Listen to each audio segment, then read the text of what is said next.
got a call one afternoon, and it was from a company that had a string of plywood mills and sawmills up and down the Pacific Northwest. And they said, we'd like you to come up and do interviews with our employees and our supervisors to understand the dynamics of sort of organizational climate, employee satisfaction, that kind of thing, in plywood mills and sawmills. And I thought, hey, this would be fun, right? These would be real people who work for a living, right? So this was my very first trip. Okay, I get in an airplane, I fly up to Sacramento, and I drive up through Redding up to the Oregon border to a tiny little logging community that had a big plywood mill. Right? Now I get to the plywood mill, and parked out in front is an ambulance. And its light is flashing, its back door is open, and I'm thinking industrial accident, right? And if you've ever been in a sawmill, they've got saws this big around. I mean, their industrial accidents are just horrific when they happen. So I go inside, I'm meeting with a plant manager, kind of getting to know each other, making small talk, and I say, I noticed the ambulance out in front. I hope nobody got hurt too badly. And the plant manager says, oh, one of the supervisors beat up one of his guys, sending him to the hospital. God, happens all the time. I've been working in these quiche eating companies down south, right? I'd never heard of such a thing, right? So I feel like I've been enlisted by 60 Minutes to do like investigative interviewing, right? I'm interviewing about what it's like to work here. Should be interesting, right? Well, the first couple interviews, I'm talking to these hourly employees. None of them has brought up that a supervisor beat up one of his guys so bad he got sent to the hospital. So I'm starting to think, like, I better ask some leading questions. So I say, does it ever happen that an employee really doesn't get along with their boss? And the guy looks at me like I just fell off the turnip wagon, right? And says, well, yeah. What company did you say you'd ever worked for? Right? It's like, okay, well, how bad could it get if an employee and their boss really didn't get along at all, like they hated each other? To describe his answer, I need to first fill you in on how a plywood mill works a little bit. The name of the game in a plywood mill is to get big diameter logs, really big diameter, they're floating down in a pond, they're picked up and they're mounted on a giant lathe, kind of like a huge paper towel dispenser, right? And the lathe blade comes down against the log and it cuts veneer off the log, like pulling a paper towel dispenser. And the hope is you get a long, continuous sheet of veneer. And then you glue it together and you get the plywood with the layers that you've seen that, right? Okay, so unfortunately the veneer is never perfect. They're knot holes, they're uneven logs, they're nail holes, whatever. So there's a fair amount of scrap.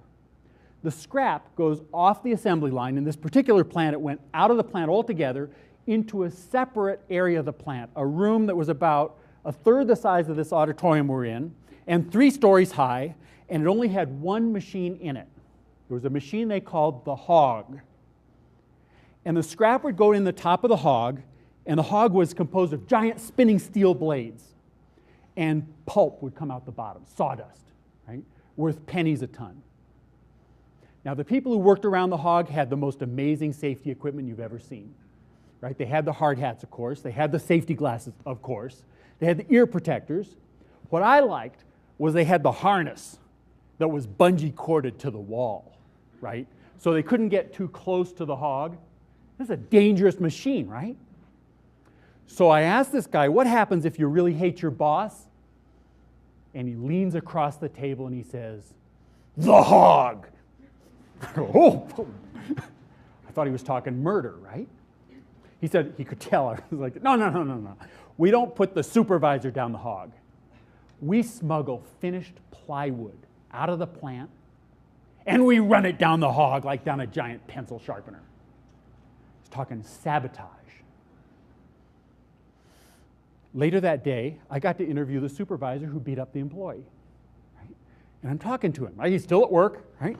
Happens all the time, right? He's frustrated as can be. Part of the reason he's frustrated is because this is a town of 3,000 people.